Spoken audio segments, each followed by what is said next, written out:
तो आज हम देखेंगे हिंदी व्याकरण के 10 महत्वपूर्ण प्रश्न। तो बिना देर किए हुए चलिए, पहला नंबर क्वेश्चन में क्या कह रहा है कि ओ का उच्चारण स्थान क्या होता है। तो ओ और ऊ का उच्चारण स्थान होता है ओष्ठ, इसलिए इसका राइट आंसर हो जाएगा ऑप्शन नंबर डी। चलते अगले क्वेश्चन की ओर। नंबर 6 में क्या कह रहा है कि ए आई ओ औ कौन सा स्वर होगा।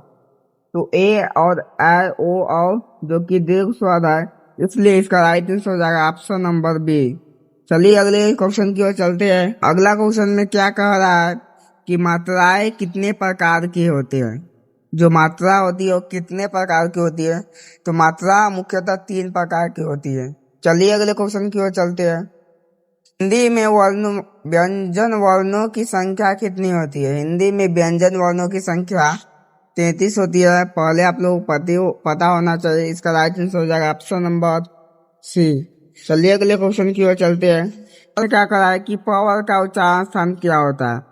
तो पावर का उच्चारण स्थान होता है ओष्ठ।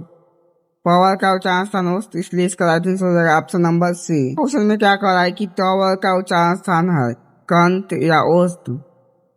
तो इसमें से कौन सा हो जाएगा। इसमें एक छूट गया है, मूर्धा छूट गया है, मूर्धा।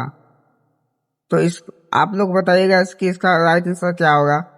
तो इसका राइट आंसर हो जाएगा ऑप्शन नंबर, इसमें नहीं छूट गया इसलिए इसका राइट आंसर हो जाएगा ऑप्शन नंबर डी, मूर्धा। इसको कहेंगे मूर्धा, टावर मूर्धा। अगले क्वेश्चन की ओर चलते हैं। अगला क्वेश्चन में क्या कह रहा है कि चावल का उच्चारण स्थान क्या होता है। तो चावल का स्थान तालु होता है, इसलिए इसका राइट आंसर हो जाएगा ऑप्शन नंबर ए। चलिए चलते हैं अगले क्वेश्चन की ओर।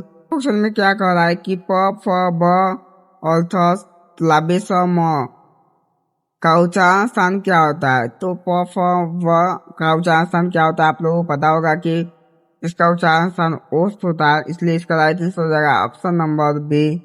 अगला क्वेश्चन में क्या कर रहा है कि अंतस्थ व्यंजन कितने प्रकार के होते हैं। तो अंतस्थ व्यंजन जो कि मुख्यतः 4 प्रकार के होते हैं। अंतस्थ व्यंजन कितने प्रकार के होते हैं, 4, इसलिए इसका राइट आंसर हो जाएगा ऑप्शन नंबर सी। चलिए अगले क्वेश्चन। अगला क्वेश्चन में क्या कह रहा है कि इनमें से कौन सा शब्द संज्ञा से बना हुआ है, संज्ञा का बना हुआ विशेषण है। तो इसका राइट आंसर हो जाएगा ऑप्शन नंबर ए, कुलीन जो शब्द है वह संज्ञा का मिलकर संज्ञा से बना विशेषण है। तो आशा है कि आपको इतना बात समझ में आ गया होगा। मिलते हैं किसी नए प्रश्न के साथ, और वह प्रश्न आप लोगों को इस वीडियो से थोड़ा भी सीख मिला होगा। तो आप लोग मेरे चैनल को लाइक, सब्सक्राइब और बेल आइकन को दबाए रखें, जिससे कि कोई भी नोटिफिकेशन हमारे द्वारा भेजा जाए, कोई भी अपलोड हो, उसका नोटिफिकेशन आप तक जल्द पहुंचे।